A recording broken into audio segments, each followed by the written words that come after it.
हरे कृष्ण। आप सभी का दिन शुभ हो। प्रिय श्रोताओं, आज 11वें दिन के आषाढ़ मास की ये कथा जीवन के उस मोड़ पर ले जाती है जहां आत्मा और ईश्वर की दूरी क्षण भर की लगती है। जब हम बार बार प्रभु की कथा सुनते हैं तो हमारे भीतर कुछ गूंजने लगता है। आज हम प्रार्थना करते हैं, हे प्रभु, जो हम समझ नहीं सकते उसे स्वीकार करने की शक्ति दीजिए, और जो हमें विचलित करता है उसमें भी आपका स्वरूप देखने की दृष्टि दीजिए। अब सुनिए आज की कथा। श्री ब्रह्मा जी कहते हैं, इला तीर्थ के नाम से जिस तीर्थ की प्रसिद्धि है वह मनुष्यों को सभी प्रकार की सिद्धि देने वाला, ब्रह्मत्या आदि पापों को दूर करने वाला और संपूर्ण कामनाओं को पूर्ण करने वाला है। वैवस्वत मनु के वंश में इल नामक एक राजा हुए हैं। वे बहुत बड़ी सेना साथ लेकर शिकार खेलने के लिए एक बार वन को गए। वहां उनकी बुद्धि में कुछ दूसरा ही निश्चय हुआ। उन्होंने अमात्यों से कहा कि आप सभी लोग मेरे पुत्र द्वारा पालित नगर में चले जाएं। देश, कोश, बल, राज्य तथा मेरे पुत्र की भी रक्षा करें। महर्षि वशिष्ठ भी हमारे लिए पिता के समान है। वे भी अग्निहोत्र की अग्नियों को लेकर मेरी पत्नियों के साथ लौट जाएं, और मैं अभी इस वन में ही निवास करूंगा। बहुत अच्छा कहकर उनके साथ आए वे सभी लोग चले गए, और राजा धीरे धीरे रत्नमय हिमालय पर्वत पर जाकर वहीं निवास करने लगे। एक दिन उन्होंने उस पर्वत पर एक गुफा देखी जो नाना प्रकार के रत्नों से विचित्र शोभा पा रही थी। उस गुफा में यक्षों का राजा समन्यु रहता था। उसके साथ उसकी पतिव्रता पत्नी समा भी रहा करती थी। उस समय वह यक्ष मृग रूप धारण करके अपनी पत्नी के साथ विचर रहा था। तरह तरह के रत्नों से चित्रित उसका वह विशाल ग्रह सूना पड़ा था। अतः राजा अपनी भारी सेना के साथ वहीं ठहर गए। वह यक्ष अधर्म के कोप से पत्नी के साथ मृग रूप धारण करके रहा करता था। उसने सोचा, इस राजा ने मेरा घर छीन लिया। अगर मैं इससे युद्ध करूं तो मैं इसे जीत नहीं सकता, और बिना मांगे ये देगा भी नहीं। अब मैं क्या करूं? इसी चिंता में पड़कर वह मृग रूपधारी अपनी पत्नी से बोला, कांते, इस राजा का मन मृगया के व्यसन में आसक्त है। ये कैसे विपत्ति में फंसे, इसके लिए कोई उपाय सोचो। मेरा विचार है कि तुम मनोहर मृगी का रूप धारण करके इसके सामने से निकलो और इसे अपनी ओर आकर्षित करके किसी तरह अंबिका वन में पहुंचा दो। उसके भीतर पहुंचते ही ये राजा स्त्री हो जाएगा। भद्रे, ये काम केवल तुम ही कर सकती हो, और मेरे लिए ऐसा करना कदापि उचित नहीं होगा। यक्षिणी ने पूछा, नाथ, अंबिका वन तो बड़ा सुंदर है, तुम उसमें क्यों नहीं जा सकते? अगर तुम भी चले जाओ तो क्या दोष होगा? ये हमें ठीक ठीक बताओ कि उसमें जाने से क्या दोष लगता है। तब यक्ष ने कहा, एक समय पार्वती जी ने एकांत में बैठे हुए भगवान शंकर से कहा कि हे देवेश्वर, स्त्रियों की ये स्वाभाविक इच्छा होती है कि उनकी रति क्रीड़ा सदा गुप्त रहे, इसलिए मुझे ऐसा नियत स्थान दीजिए जो आपकी आज्ञा से सुरक्षित हो। मैं स्थान वही चाहती हूँ जो उमावन के नाम से प्रसिद्ध है। उसमें आप, गणेश, कार्तिकेय और नंदी के सिवा जो कोई भी प्रवेश करे वो स्त्री हो जाए। शंकर जी ने प्रसन्न होकर कहा, देवी तथास्तु, ऐसा ही हो। तब मृग रूपधारी वह यक्ष कहने लगा कि हे प्रिय, इसीलिए मैं उमा के उस वन में नहीं जाना चाहता, और ना ही मुझे जाना चाहिए। अपने स्वामी का ये वचन सुनकर इच्छानुसार रूप धारण करने वाली वह यक्षिणी विशाल नेत्रों वाली मृगी बनकर राजा के सामने आई। यक्ष वहीं ठहर गया। राजा ने उस मृगी को देखा। मृगया में तो उनकी आसक्ति थी ही। मृगी पर नजर पड़ते ही वे अकेले घोड़े पर जा बैठे और उसका पीछा करने लगे। वो धीरे धीरे राजा को अंबिका वन तक खींच ले गई। जब घोड़े पर बैठे बैठे ही वह उमावन में प्रविष्ट हो गए, तब यक्षिणी ने मृगी का रूप छोड़कर दिव्य रूप धारण कर लिया और अशोक वृक्ष के नीचे खड़ी होकर राजा को देखकर हंसने लगी। पति की कही हुई बातों को याद करके वो राजा से बोली, सुंदरी इला, तुम अकेली अबला घोड़े पर चढ़कर पुरुष के वेश में कहाँ जा रही हो? किसके पास जाओगी? उसके मुख से इला शब्द सुनते ही राजा को इतना क्रोध आया कि वो मूर्छित हो उठे और यक्षिणी को डांट कर मृगी का पता पूछने लगे। तो यक्षिणी ने फिर से कहा, इले, इले, अपने आप को अच्छी तरह देख तो लो, फिर मुझे मिथ्यावादिनी या सत्यवादिनी कहना। राजा को उस समय तो कुछ समझ में नहीं आया, लेकिन देखते ही देखते राजा को खुद के अंदर स्त्री होने का आभास हो गया। ये मुझे क्या हो गया, ये कहते ही राजा चकित हो गए और उन्होंने यक्षिणी से पूछा, सुव्रते, ये मुझे क्या हो गया, इस बात को आप ठीक ठीक जानती हैं, अतः बताइए आप कौन हैं और मेरे साथ ऐसा क्यों हुआ है, इसका भी परिचय दीजिए। तब यक्षिणी बोली, हिमालय की श्रेष्ठ गुफा में मेरे पति यक्षराज समन्यु निवास करते हैं और मैं उन्हीं की पत्नी हूँ। जिस शीतल कंदरा में आप ठहरे हुए हैं वो हमारा ही घर है और मैं ही मृगी बनकर आपको यहाँ तक ले आई हूँ। ये उमावन है। यहाँ के लिए पूर्व काल में महादेव जी ये वर दे चुके हैं कि जो भी पुरुष इसमें प्रवेश करेगा वो स्त्री हो जाएगा। अतः आप भी स्त्री हो गए, इससे आपको दुखी बिल्कुल नहीं होना चाहिए। कोई कितना ही प्रौढ़ क्यों ना हो, भविष्यता को कोई नहीं जानता। इस प्रकार इला को आश्वासन देकर वह सुंदरी यक्षिणी अंतर्ध्यान हो गई। उसने जाकर अपने पति से सारा हाल कह सुनाया। यक्ष ने सुना तो सुनकर वह भी बहुत प्रसन्न हुआ।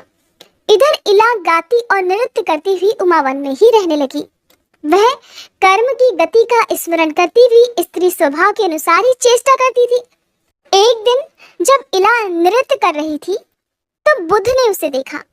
वे अपने पिता को नमस्कार करने के लिए जा रहे थे। इला पर नजर पड़ते ही उन्होंने अपनी यात्रा स्थगित कर दी और उसके पास आकर कहा कि देवी, तू स्वर्ग में रहकर मेरी प्रिया हो जा, मेरी पत्नी बन जा। इला ने भक्ति पूर्वक बुध की आज्ञा का अभिनंदन करके उसे सहज स्वीकार कर लिया। अब बुध अपने उत्तम स्थान पर ले जाकर इला के साथ प्रेम पूर्वक विहार करने लगे। उसने भी सभी प्रकार की सेवाओं से अपने पति को संतुष्ट कर लिया। इस तरह बहुत सारा समय बीत जाने के बाद बुध ने प्रसन्न होकर एक दिन अपनी प्रिया से कहा कि कल्याणी, मैं तुझे क्या दूं? तेरे मन में जो भी प्रिय वस्तु हो उसे मांग ले। इला ने सुना तो सहसा बोल उठी कि मुझे पुत्र दे दीजिए। तब बुध ने तथास्तु कहते हुए कहा कि तुम्हारे गर्भ से विश्वविख्यात क्षत्रिय पुत्र उत्पन्न होगा। उसे चंद्रवंश की वृद्धि होगी। वह तेज में सूर्य, बुद्धि में बृहस्पति, क्षमा में पृथ्वी, युद्ध संबंधी पराक्रम में भगवान विष्णु और क्रोध में अग्नि के समान होगा। समय आने पर महात्मा बुद्ध का पुत्र उत्पन्न हुआ। उस समय देवलोक में सब ओर जय जयकार का शब्द गूंज उठा। उस बालक के जन्मोत्सव में सभी प्रधान देवता आए। मैं भी बड़ी प्रसन्नता के साथ उसमें सम्मिलित हुआ। वह बालक जन्म लेते ही उच्च स्वर से रोया था। अतः वहां एकत्रित हुए देवताओं तथा ऋषियों ने एक दूसरे से कहा, इस बालक ने पुरु अर्थात अत्यंत उच्च स्वर से रव अर्थात शब्द किया है, अतः इसका नाम पुरुरवा होना चाहिए। सबने संतुष्ट होकर यही नाम रख दिया। फिर बुध ने अपने पुत्र को क्षत्रियोचित विद्या पढ़ाई और प्रयोग सहित धनुर्विद्या का ज्ञान भी दिया। पुरुरवा शुक्ल पक्ष के चंद्रमा की भांति शीघ्र ही बढ़कर बड़ा हो गया। उसने अपनी माता को दुखी देख विनीत भाव से नमस्कार करके कहा, माताश्री, बुध मेरे पिता और आपके प्रीतम पति हैं। मुझ जैसा कर्मठ पुरुष आपका पुत्र है, फिर भी आपके मन में चिंता किस बात की है? पुत्र की बात सुनकर इला बोली, बेटा, तुम ठीक कहते हो। बुध मेरे स्वामी हैं और तुम मेरे गुणाकार पुत्र हो। अतः मुझे पति और पुत्र के लिए कभी चिंता नहीं होती। फिर भी मेरे मन में पहले का ही कुछ दुख है, जिसका बारंबार ध्यान हो आने से मैं चिंता में डूब जाती हूँ। पुरुरवा ने अपनी माँ को चिंतित देखकर कहा, माँ, पहले मुझे अपना वही दुख बताओ। तब इला ने पुरुरवा को इक्ष्वाकु वंश का परिचय देते हुए अपने जन्म, नाम, राज्य प्राप्ति, पुत्र जन्म, पुरोहित वशिष्ठ, प्रिय पत्नी, वन में आने की, हिमालय की कंदरा में निवास करने की, उमावन में प्रवेश, पुरुष से स्त्री बनने की, बुद्ध से समागम, प्रेम तथा पुनः पुत्र जन्म आदि से संबंध रखने वाली सारी बातें कह सुनाई। सुनकर पुरुरवा ने माता से पूछा, माँ, मैं क्या करूं?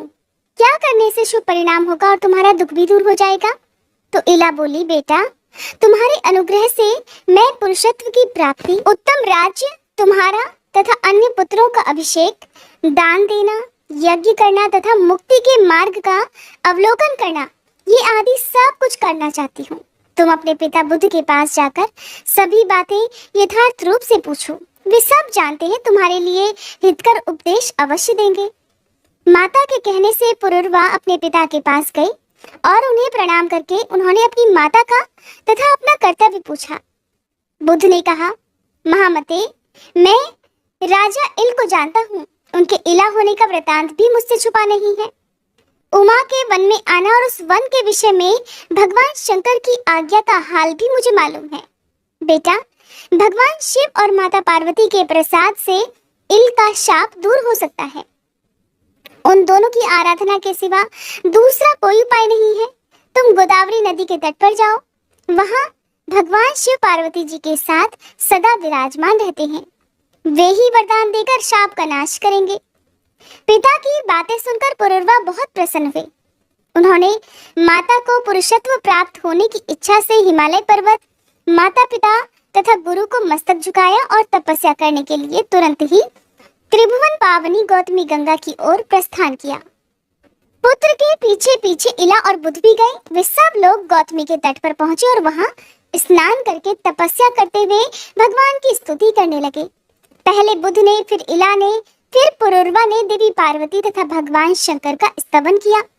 बुद्ध बोले, जो अपने शरीर की केसर से स्वभावतः स्वर्ण के सदृश कांतिमान और सुंदर दिखाई देते हैं, कार्तिकेय और गणेश जी के द्वारा जिनकी सदा अर्चना होती रहती है, वे शरणागत वत्सल उमा महेश्वर मुझे शरण दे। इला बोली, संसार के त्रिविध ताप रूपी दावानल से दग्ध होने वाले देहधारी, जिनका चिंतन करने से तत्काल ही परम शांति को प्राप्त होते हैं, वे कल्याणकारी उमा महेश्वर मुझे शरण दे। हे देव, मैं आर्त हूँ, मेरे हृदय में बड़ी पीड़ा है। क्लेश आदि से मेरी रक्षा करने वाला आपके सिवा दूसरा कोई नहीं है। शरणागत की रक्षा करने वाले आपके जो दोनों परम पवित्र चरण हैं, वे मुझे शरण दें। पुरुरवा बोले, जिनसे इस जगत की उत्पत्ति होती है तथा प्रलय काल में वह सब जिनके ही भीतर लय को प्राप्त होता है, वे संसार को शरण देने वाले जगदात्मा उमा महेश्वर मुझे शरण दे। देवताओं के समुदाय में एक महान उत्सव के अवसर पर गिरिराज कुमारी पार्वती ने महादेव जी से कहा था, हे ईश, आप मेरे दोनों चरण पकड़िए। इस पर शिव जी ने अत्यंत प्रीतिवश पार्वती जी के जिन दोनों शरणागत पालक चरणों को ग्रहण किया था, वे मुझे शरण दे। ये स्तुति सुनकर उमावर महेश्वर प्रकट हो गए। भगवती उमा ने कहा, तुम लोगों का मनोरथ क्या है बताओ, मैं उसे पूर्ण करूंगी। तुम्हारा कल्याण हो, तुम सब लोग कृतार्थ हो गए। जो वस्तु देवताओं के लिए भी दुर्लभ हो, वह भी मैं तुम्हें दूंगी। सुनकर पुरुरवा बोले, हे जगदम्बिके, राजा इल अज्ञानवश आपके वन में घुस गए थे। हे देवेश्वरी, आप उनके उस अपराध को क्षमा कर दीजिए और पुनः उन्हें पुरुषत्व प्रदान करें। पार्वती ने भगवान शंकर की सम्मति के अनुसार तथास्तु कहकर उन सबकी प्रार्थना स्वीकार कर ली। इसके बाद शिव जी ने कहा, राजा इल गौतमी गंगा में स्नान करने मात्र से पुरुष हो जाएंगे। तब बुद्ध की पत्नी इला ने गंगा में स्नान किया। स्नान करने के बाद इला के शरीर से जो जल चू रहा था, उसके साथ उसके नारी जनोचित सौंदर्य, नृत्य तथा संगीत भी गंगा की धारा में मिल गए। वे ही नृत्या, गीता और सौभाग्य नाम की नदियों के रूप में परिणत हो गई। वे नदियां भी गंगा में आ मिली। इससे वहां 3 पवित्र संगम हो गए। उनमें किया हुआ स्नान और दान इंद्रपद की प्राप्ति कराने वाला है। शिव और पार्वती के प्रसाद से पुरुषत्व प्राप्त करने के बाद राजा इल ने महान अभ्युदय की सिद्धि के लिए वहां अश्वमेध यज्ञ किया। पुरोहित वशिष्ठ अपनी पत्नी, पुत्र, अमात्य, सेना और कोष को भी लाकर उन्होंने वह यज्ञ संपन्न किया। दंडक वन में इल ने चतुरंगिणी सेना सहित राज्य की स्थापना की। वहां इल के नाम से विख्यात उनका नगर भी है। सूर्यवंश की परंपरा में जो उन्होंने पहले पुत्र उत्पन्न किए थे, उनको राज्य पर अभिषेक करने के पीछे स्नेहवश पुरुरवा का भी अभिषेक किया। वे राजा पुरुरवा ही चंद्रवंश के प्रवर्तक हुए। जहाँ राजा को पुरुषत्व की प्राप्ति हुई, वहां गौतमी के दोनों तटों पर 16,000 तीर्थों का निवास है और वहां इलेश्वर नामक भगवान शंकर की भी स्थापना हुई है। उन तीर्थों में स्नान और दान करने से संपूर्ण यज्ञों का फल प्राप्त हो जाता है। ऐसा कहकर श्री ब्रह्मा जी मौन हो गए। हरे कृष्णा। आज के महात्म्य में बस इतना ही। इसके आगे की कथा आप कल सुनिएगा। अब सुनिए कल से आगे की पौराणिक कथा। पुलत्स्य जी कहते हैं कि अगस्त जी के ऐसे अद्भुत वचन सुनकर श्री रघुनाथ जी ने विस्मय के कारण पुनः प्रश्न किया कि महामुने, वह वन जिसका विस्तार 100 योजन का था, पशु पक्षियों से रहित, निर्जन, सूना और भयंकर कैसे हुआ? अगस्त जी कहने लगे कि राजन, पूर्व समय के सतयुग की बात है। वैवस्वत मनु इस पृथ्वी का शासन करने वाले राजा थे। उनके पुत्र का नाम इक्ष्वाकु था। इक्ष्वाकु बड़े ही सुंदर और अपने भाइयों में सबसे बड़े थे।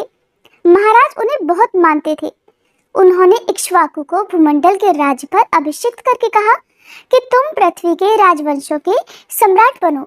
रघुनंदन बहुत अच्छा कहकर इक्ष्वाकु ने पिता की आज्ञा स्वीकार कर ली। तब वे बहुत संतुष्ट होकर बोले, बेटा, अब तुम दंड के द्वारा प्रजा की रक्षा करो, किंतु दंड का अकारण प्रयोग मत करना। मनुष्यों के द्वारा अपराधियों को जो दंड दिया जाता है, वह शास्त्रीय विधि के अनुसार उचित अवसर पर प्रयुक्त होने पर राजा को स्वर्ग में ले जाता है। इसलिए महाबाहो, तुम दंड के समुचित प्रयोग के लिए सदा सचेत रहना। इसका अनुपयोग कभी मत करना। ऐसा करने पर संसार में तुम्हारे द्वारा अवश्य ही परम धर्म का पालन होगा। इस प्रकार एकाग्र मन से अपने पुत्र इक्ष्वाकु को बहुत सारे उपदेश देकर महाराज मनु बड़ी प्रसन्नता के साथ स्वर्गलोक को सिधार गए। इसके बाद राजा इक्ष्वाकु को ये चिंता हुई कि मैं कैसे पुत्र उत्पन्न करूं। इसके लिए उन्होंने तरह तरह के शास्त्रीय कर्म यज्ञ यज्ञादि किए और उनके द्वारा राजा को अनेकों पुत्रों की प्राप्ति हुई। देव कुमार के समान तेजस्वी राजा इक्ष्वाकु ने पुत्रों को जन्म देकर अपने पितरों को संतुष्ट किया। रघुनंदन, इक्ष्वाकु के पुत्रों में जो सबसे छोटा था, वह गुणों में सबसे श्रेष्ठ था। वह शूर और विद्वान तो था ही, प्रजा का आदर करने के कारण सबके विशेष गौरव का पात्र हो गया था। उसके बुद्धिमान पिता ने उसका नाम दंड रखा और विंध्यगिरि के 2 शिखरों के बीच में उसके रहने के लिए एक नगर दे दिया। उस नगर का नाम था मधुमत्त। धर्मात्मा दंड ने बहुत वर्षों तक वहां का अकंटक राज्य किया। इसके बाद एक समय जबकि चारों ओर चैत्र मास की मनोरम छटा छा रही थी, राजा दंड भार्गव मुनि के रमणीय आश्रम के पास गया। वहां जाकर उसने देखा कि भार्गव मुनि की परम सुंदरी कन्या, जिसके रूप की कहीं तुलना नहीं थी, वन में घूम रही है। उसे देखकर राजा दंड के मन में पाप का उदय हुआ और वह काम बाण से पीड़ित होकर उस कन्या के पास जाकर बोला, सुंदरी, तुम कहाँ से आई हो? शोभामयी, तुम किसकी पुत्री हो? मैं काम से पीड़ित होकर तुमसे ये बातें पूछ रहा हूँ। वरारोहे, मैं तुम्हारा दास हूँ। सुंदरी, मुझ भक्त को अंगीकार करो। तब वह कन्या, जिसका नाम अर्जा था, कहने लगी, राजन, आपको पता होना चाहिए कि मैं भार्गव वंश की कन्या हूँ। पुण्यात्मा शुक्राचार्य की मैं सबसे बड़ी पुत्री हूँ और मेरा नाम अर्जा है। पिताजी इस आश्रम पर ही निवास करते हैं। महाराज, शुक्राचार्य मेरे पिता हैं और आप उनके शिष्य हैं, इसलिए धर्म के नाते तो मैं आपकी बहन हूँ। इसलिए आपको मुझसे ऐसी बातें नहीं कहनी चाहिए। अगर कोई दूसरा दुष्ट पुरुष मुझ पर बुरी नजर डाले, तब तो आपको सदा उनके हाथों से मेरी रक्षा ही करनी चाहिए। मेरे पिता बड़े क्रोधी और भयंकर हैं। वे अपने शाप से आपको अभिभस्म कर सकते हैं। इसलिए राजन, आप मेरे महातेजस्वी पिता के पास जाइए और धर्मानुकूल बर्ताव के द्वारा उनसे मेरे लिए याचना कीजिए। नहीं तो इसके विपरीत आचरण करने पर आप पर महान और घोर दुख आ पड़ेगा। मेरे पिता का क्रोध उमड़ जाने पर वे पूरे त्रिलोकी को भी जलाकर खाक कर सकते हैं। तब राजा दंड बोला, सुंदरी, तुम्हें पा लेने पर फिर चाहे मेरा वध हो जाए या वध से भी महान कष्ट क्यों न भोगना पड़े, मुझे स्वीकार है। भीरू, मैं तुम्हारा भक्त हूँ, तुम मुझे स्वीकार करो। ऐसा कहकर राजा ने उस कन्या को बलपूर्वक बाहुपाश में जकड़ लिया और उस एकांत वन में, जहां से कहीं आवाज भी नहीं पहुंच सकती थी, उसे निर्वस्त्र कर दिया। बेचारी अबला उसकी भुजाओं से छूटने के लिए बहुत छटपटाई, परंतु फिर भी उसने स्वेच्छानुसार उसके साथ भोग किया। राजा दंड वह अत्यंत कठोरता पूर्वक और महाभयानक अपराध करके तुरंत अपने नगर को चल दिया और भार्गव कन्या अर्जा दीन भाव से रोती हुई और अत्यंत उद्विग्न होकर आश्रम के पास अपने देवतुल्य पिता के पास आई। उसके पिता अमित तेजस्वी देवर्षि शुक्राचार्य सरोवर पर स्नान करने गए थे। स्नान करके वे 2 ही घड़ी में शिष्यों सहित आश्रम पर वापस लौट आए। आश्रम में आकर उन्होंने देखा कि अर्जा की दशा तो बड़ी दयनीय है, वह धूल में सनी हुई है। तुरंत ही सारा रहस्य उनके ध्यान में आ गया। फिर तो शुक्र को बड़ा रोष हुआ। वे तीनों लोगों को दग्ध सा करते हुए अपने शिष्यों को सुनाकर कहने लगे, धर्म के विपरीत आचरण करने वाले अदूरदर्शी दंड के ऊपर प्रज्वलित अग्निशिखा के समान भयंकर विपत्ति आ रही है। तुम सब लोग देखना, वह खोटी बुद्धि वाला पापी राजा अपने देश, भृत्य, सेना और वाहन सहित नष्ट हो जाएगा। उसका राज्य 100 योजन लंबा चौड़ा है। उस समूचे राज्य में इंद्र धूल की बड़ी भारी वर्षा करेंगे। उस राज्य में रहने वाले स्थावर जंगम जितने भी प्राणी हैं, उन सब का उस धूल की वर्षा से जल्दी ही नाश हो जाएगा। जहाँ तक दंड का राज्य है, वहां तक के उपवनों और आश्रमों में अचानक 7 रात तक धूल की वर्षा होती रहेगी। क्रोध से संतप्त होने के कारण इस प्रकार शाप देकर महर्षि शुक्राचार्य ने आश्रमवासी शिष्यों से कहा कि तुम लोग यहाँ रहने वाले सब लोगों को इस राज्य की सीमा से बाहर ले जाओ। उनकी आज्ञा पाते ही आश्रमवासी मनुष्य जल्दी ही उस राज्य से हट गए और सीमा से बाहर जाकर उन्होंने अपने अपने डेरे डाल लिए। इसके बाद शुक्राचार्य अर्जा से बोले, ओ नीच बुद्धि वाली कन्या, तू अपने मन को एकाग्र करके सदा इस आश्रम पर ही निवास कर। ये 4 कोस के विस्तार का सुंदर शोभा संपन्न सरोवर है। अर्जा, तू रजोगुण से रहित सात्विक जीवन बिताती हुई यहाँ 100 वर्षों तक रहे। महर्षि का यह आदेश सुनकर अर्जा ने उनकी बात स्वीकार कर ली। उस समय वह बहुत ही दुखी हो रही थी। शुक्राचार्य ने कन्या से ऐसी बातें कहकर फिर वहां से दूसरे आश्रम के लिए प्रस्थान किया। ब्रह्मवादी महर्षि के कहे अनुसार विंध्यगिरि के शिखरों पर फैला हुआ राजा दंड का समूचा राज्य 1 सप्ताह के अंदर ही जलकर खाक हो गया। तब से वह विशाल वन दंडकारण्य कहलाता है। रघुनंदन, आपने जो मुझसे पूछा था वह सारा प्रसंग मैंने कह सुनाया। अब संध्योपासन का समय बीता जा रहा है।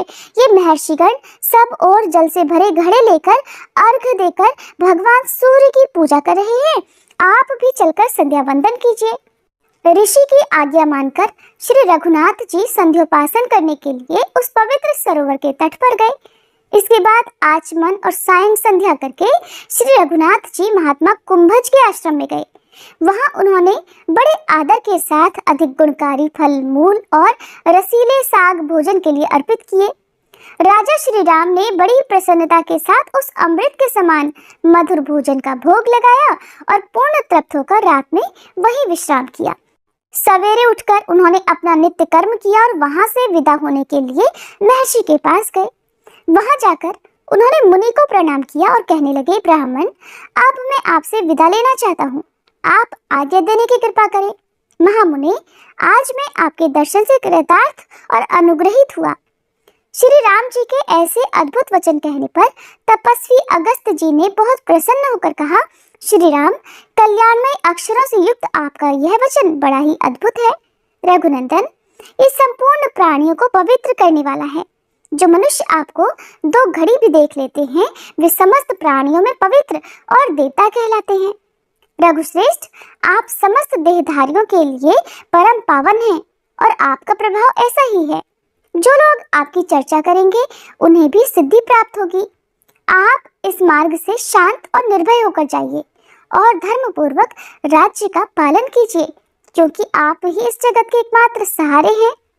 महर्षि के ऐसा कहने पर महाराज श्री राम जी ने हाथ जोड़कर उन्हें प्रणाम किया और अन्यान्य मुनिवरों को भी, जो सब के सब तपस्या के धनी थे, सादर अभिवादन करके विशांत भाव से सुवर्ण भूषित पुष्पक विमान पर चढ़ गए। यात्रा के समय मुनिगणों ने सब ओर से उन पर आशीर्वादों की वर्षा की। समस्त पुरुषार्थों के ज्ञाता श्री रघुनाथ जी दोपहर होते होते अयोध्या में पहुंचकर 7वीं ड्योढ़ी में उतरे। इसके बाद उन्होंने इच्छानुसार चलने वाले उस परम सुंदर पुष्पक विमान को विदा कर दिया। फिर महाराज ने द्वारपालों से कहा कि तुम लोग बड़ी जल्दी जाकर भरत और लक्ष्मण को मेरे आने की सूचना दो और उन्हें अपने साथ ही लिवा लाओ, देर मत करना। तब द्वारपाल आज्ञा के अनुसार जाकर दोनों कुमारों को बुला लाए। रघुनाथ जी अपने प्रिय बंधु भरत और लक्ष्मण को देखकर बहुत प्रसन्न हुए और उन्हें अपने हृदय से लगाकर बोले, मैंने ब्राह्मण के शुभ कार्य का यथावत संपादन किया है। अब मैं प्रतिमा स्थापन, देवालय निर्माण आदि पूर्ण धर्म का अनुष्ठान करूंगा। वीरों, मेरा कान्याकुब्ज देशों में जाकर भगवान वामन की प्रतिष्ठा करने का विचार है। भीष्म जी ने पूछा, ब्रह्मऋषि, श्री राम जी ने कान्याकुब्ज देश में भगवान वामन की प्रतिष्ठा किस प्रकार की? उन्हें श्री वामन जी का विग्रह कहाँ मिला? इन सब बातों का विस्तार के साथ वर्णन कीजिए। भगवान श्री राम जी के कीर्तन से संबंध रखने वाली कथा बड़ी ही मधुर, पावन और मनोरम होती है। आपने जो ये कथा सुनाई है उससे मेरे हृदय और कानों को बड़ा सुख मिला है। सारा संसार भगवान श्री राम को प्रेम और अनुराग से देखता है। वे बड़े ही धर्मज्ञ थे। वे जब पृथ्वी का राज्य करते थे उस समय सभी वृक्ष फल और रस से भरे रहते थे। पृथ्वी बिना जोते ही अन्न देती थी। उन महात्मा का इस भूमंडल पर कोई शत्रु नहीं था। अतः मुनिवर, मैं भगवान श्री राम जी का सारा चरित्र सुनना चाहता हूँ। तब पुलस्त्य जी बोले, महाराज, धर्म के मार्ग पर स्थित रहने वाले श्री राम जी ने कुछ समय के बाद जो महत्वपूर्ण कार्य किया उसे एकाग्र मन से सुनो। एक दिन श्री रघुनाथ जी मन ही मन इस बात का विचार करने लगे कि राक्षस कुलोत्पन्न राजा विभीषण लंका में रहकर सदा ही राज्य करते रहे, उसमें किसी प्रकार की विघ्न बाधा ना पड़े, इसके लिए क्या उपाय हो सकता है? मुझे चलकर उन्हें हित की बात बतानी चाहिए, जिससे उनका राज्य सदा कायम रहे। अमित तेजस्वी श्री राम जी जब इस प्रकार विचार कर रहे थे, उसी समय भरत जी वहां आए और श्री राम जी को विचार मग्न देखकर इस प्रकार बोले, देव, आप क्या सोच रहे हैं? अगर कोई गुप्त बात न हो तो मुझे बताने की कृपा करें। श्री रघुनाथ जी कहने लगे कि मेरी कोई भी बात तुमसे छिपाने योग्य नहीं है। तुम और महायशस्वी लक्ष्मण मेरे बाहरी प्राण हो। मेरे मन में इस समय सबसे बड़ी चिंता ये है कि विभीषण देवताओं के साथ कैसा बर्ताव करते हैं, क्योंकि देवताओं के हित के लिए ही मैंने रावण का वध किया था। इसलिए वत्स, जहाँ विभीषण है वहां मैं जाना चाहता हूँ। लंकापुरी को देखकर राक्षस राज को उनके कर्तव्य का उपदेश करूंगा। भगवान श्री राम के ऐसा कहने पर हाथ जोड़कर खड़े हुए भरत ने कहा, मैं भी आपके साथ चलूंगा। श्री रघुनाथ जी बोले, महाबाहो, अवश्य चलो। फिर वे लक्ष्मण से बोले, वीर, तुम नगर में रहकर हम दोनों के लौटने तक इसकी रक्षा करना। लक्ष्मण को इस प्रकार आदेश देकर कौशल्या का आनंद बढ़ाने वाले श्री राम जी ने पुष्पक विमान का स्मरण किया। विमान के वहां आ जाने पर वे दोनों भाई उस पर आरूढ़ हो गए। सबसे पहले वह विमान गांधार देश में गया। वहां भगवान ने भरत के दोनों पुत्रों से मिलकर उनकी राजनीति का निरीक्षण किया। इसके बाद पूर्व दिशा में जाकर वे लक्ष्मण के पुत्रों से मिले। उनके नगरों में 6 रातें बिताई और उसके बाद दोनों भाई श्री राम और भरत दक्षिण दिशा की ओर चल पड़े। गंगा यमुना के संगम स्थान प्रयाग में जाकर महर्षि भरद्वाज जी को प्रणाम करके वे अत्रि मुनि के आश्रम में गए। वहां अत्रि मुनि से वार्तालाप करके दोनों भाइयों ने जन स्थान की यात्रा की। जन स्थान में प्रवेश करते हुए श्री राम जी बोले, भरत, ये वही स्थान है जहां दुरात्मा रावण ने गृधराज जटायु को मारकर सीता जी का हरण किया था। जटायु हमारे पिताजी के मित्र थे। इस स्थान पर हम लोगों का दुष्ट बुद्धि वाले कबंध के साथ महान युद्ध हुआ था। कबंध को मारकर हमने उसे आग में जला दिया था। मरते समय उसने हमें बताया कि सीता जी रावण के घर में हैं। उसने ये भी कहा कि आप ऋषिमुख पर्वत पर जाइए, वहां सुग्रीव नाम के वानर रहते हैं, वे आपके साथ मित्रता करेंगे। यही वो पंपा सरोवर है भरत, जहां शबरी नाम की तपस्विनी रहती थी, और ये वही स्थान है जहां सुग्रीव के लिए मैंने राजा बाली को मारा था। वीर, राजा बाली की राजधानी किष्किंधापुरी ये दिखाई दे रही है। इसी में धर्मात्मा वानरराज सुग्रीव अन्यान्य वानरों के साथ निवास करते हैं। सुग्रीव उस समय अपनी सभा भवन में विराजमान थे। इतने में ही भरत और श्री राम जी किष्किंधापुरी में जा पहुंचे। उन दोनों भाइयों को उपस्थित देखकर सुग्रीव ने उनके चरणों में प्रणाम किया। फिर उन दोनों भाइयों को सिंहासन पर बिठाकर सुग्रीव ने अर्घ निवेदित किया और साथ ही अपने आप को भी उनके चरणों में अर्पित कर दिया। इस प्रकार जब परम धर्मात्मा श्री रघुनाथ जी सभा में विराजमान हुए, तब अंगद, हनुमान, नल, नील, पाटल और अक्षराज, जामवान आदि सभी वानर वीर सेनाओं सहित वहां आ गए। अंतःपुर की सभी स्त्रियां, रूमा और तारा आदि भी उपस्थित हुई। सबको बड़ा आनंद प्राप्त हुआ। सब लोग भगवान को साधुवाद देने लगे और सबने भगवान का दर्शन करके प्रेमाश्रुओं से गदगद होकर उन्हें प्रणाम किया। सुग्रीव बोले, महाराज, आप दोनों ने किस कार्य से यहाँ पधारने की कृपा की है, वह शीघ्र बताइए। सुग्रीव के इस प्रकार पूछने पर श्री रामचंद्र जी की आज्ञा से भरत ने लंका यात्रा की बात बताई। तब सुग्रीव ने कहा कि मैं भी आप दोनों के साथ राक्षस राज विभीषण से मिलने के लिए लंकापुरी में चलूंगा। सुग्रीव के ऐसा कहने पर श्री रघुनाथ जी ने कहा, चलो। फिर सुग्रीव, श्री राम जी और भरत ये तीनों पुष्पक विमान पर बैठे। तुरंत ही वो विमान समुद्र के उत्तर तट पर जा पहुंचा। उस समय श्री राम जी ने भरत से कहा, भरत, ये वही स्थान है जहां राक्षस राज विभीषण अपने 4 मंत्रियों को साथ लेकर प्राण बचाने के लिए मेरे पास आए थे। उसी समय लक्ष्मण ने लंका के राज्य पर उनका अभिषेक किया था। यहाँ मैं समुद्र के इस पार 3 दिन तक इस उम्मीद से ठहरा रहा कि ये मुझे दर्शन देगा और सगर का पुत्र होने के कारण अपना कुटुंबी समझकर मेरा कार्य करेगा, किंतु तब तक इसने मुझे दर्शन नहीं दिया। ये देखकर चौथे दिन मैंने बड़ी तेजी से धनुष चढ़ाकर हाथ में दिव्यास्त्र ले लिया।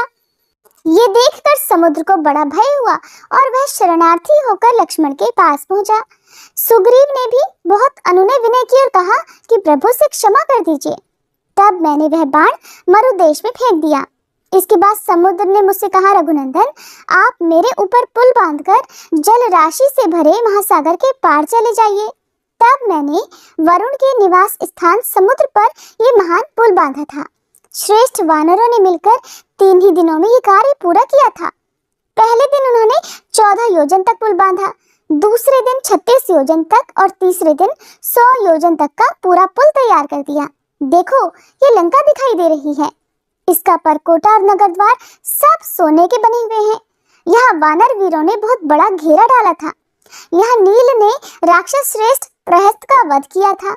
इसी स्थान पर हनुमान जी ने धूम्राक्ष को मार गिराया था। और देखो, यही सुग्रीव ने महोदर और अतिकाय को मौत के घाट उतारा था। और इसी स्थान पर मैंने कुंभकर्ण को और लक्ष्मण ने इंद्रजीत को मारा था। और यहीं पर मैंने राक्षस राज दक्षग्रीव का वध किया था। यहाँ लोक पितामह ब्रह्मा जी मुझसे वार्तालाप करने के लिए पधारे थे। उनके साथ पार्वती जी सहित त्रिशूलधारी भगवान शंकर भी थे। हमारे पिता महाराज दशरथ भी स्वर्गलोक से यहीं पधारे थे। जानकी जी की शुद्धि चाहने वाले उन सभी लोगों के सामने सीता जी ने इसी स्थान पर अग्नि में प्रवेश किया था और वे सर्वथा शुद्ध प्रमाणित हुई थी। लंकापुरी के अधिष्ठाता देवताओं ने भी सीता जी की अग्नि परीक्षा देखी थी। पिताजी की आज्ञा से मैंने सीता जी को स्वीकार किया। इसके बाद महाराज ने मुझसे कहा कि बेटा, अब अयोध्या को जाओ। हरे कृष्णा। आज के अध्याय में बस इतना ही। इसके बाद भगवान श्री राम ने जो भी बातें बताई, उन सभी का विस्तार पूर्वक वर्णन आप सभी अगली कथा में जरूर सुनिएगा।